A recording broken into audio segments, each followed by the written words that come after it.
Ramaya Ramabhadraya Ramachandraya Vedase Raghunathaya Nathaya Sitaya Patiye Namaha. Aranya chapter number 66. Lakshmana consoles Rama, continued. The recitation begins now. Thus entreated and consoled, Rama was yet unable to shake off his sorrow and wailed like a helpless waif. Utterly bewildered, he behaved like one bereft of his senses, whereat Lakshmana was sore grieved. He threw himself at Rama's feet and entreated him afresh to take heart. The celestial hierarchies banded themselves of yore to churn the ocean of milk and extracted Amrita from it. Even so, the Emperor Dasharatha underwent a long and severe course of fasts, penances, vows, gifts, horse sacrifice, putra kameshti yagas and yajnas, all to call you his son. In his own person, he achieved singly what the countless hosts of devas toiled to accomplish. Mantras, materials, rituals, nothing was amiss and no source was left untapped. The Amrita gave life and happiness to the worlds above and below, and all creation rejoiced at your coming down on earth.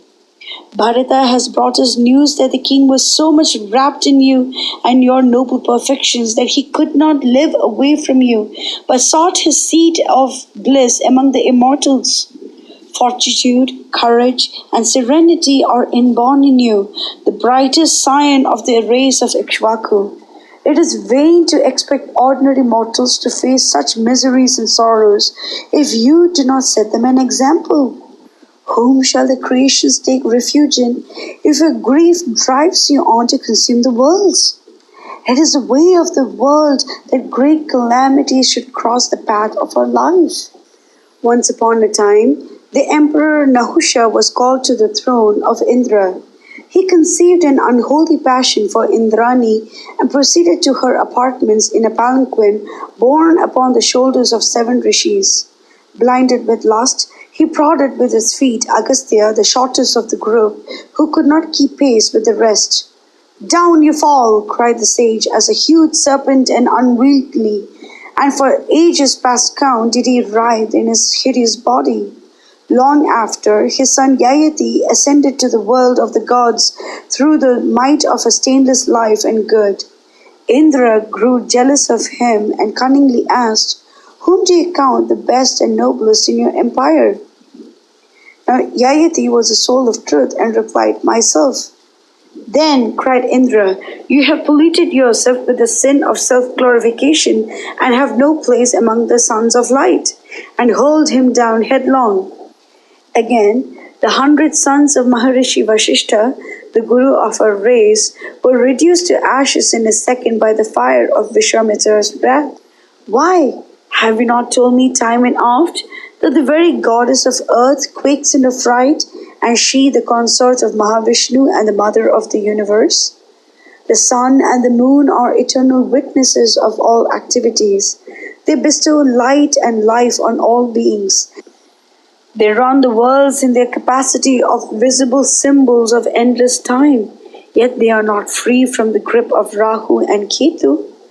Mandhata, Nala, and other mighty souls were powerless to go against the plan of the Supreme One who sits in the innermost depths of the heart of all beings. We are taught that even Indra and his gods are subject to the law of karma and but reap as they sow. Now then, it behooves you not to grieve. Should you give way to sorrow like an ordinary mortal if Sita be spirited away or slain, and you, the prince of heroes? Great souls like yourself, to whom the heart of things is no mystery, do not lose control over themselves under the stress of cruel misfortune, but preserve their calmness and serenity unruffled. We should face the chances of life with minds unclouded by sorrow. The wise adapt this course and foresee coming events and the mysteries thereof. Our deeds in past lives take no visible shape for us. We cannot directly perceive their strength and weakness, but we could not be called on to reap their results if we had not created the causes thereof. Your present misfortunes are but the outcome of your past karma, And is it in any way reasonable that you should bewail your fate? Have I not learned this from yourself? Well do I know that Brihaspati himself would not dream of offering you any advice.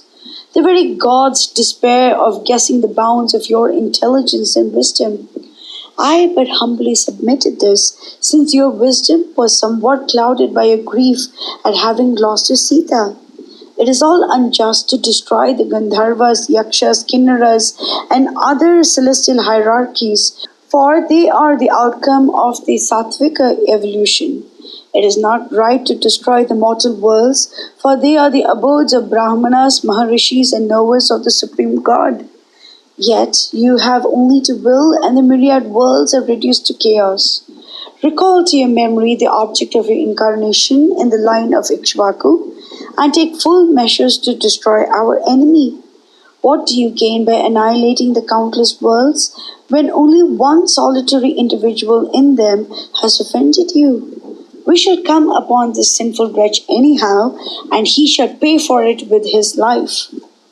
Mangalam Koshlendraya Mahaniya Gunapte Chakravarti Dhanurjaya Sarvabhaumaya Mangalam.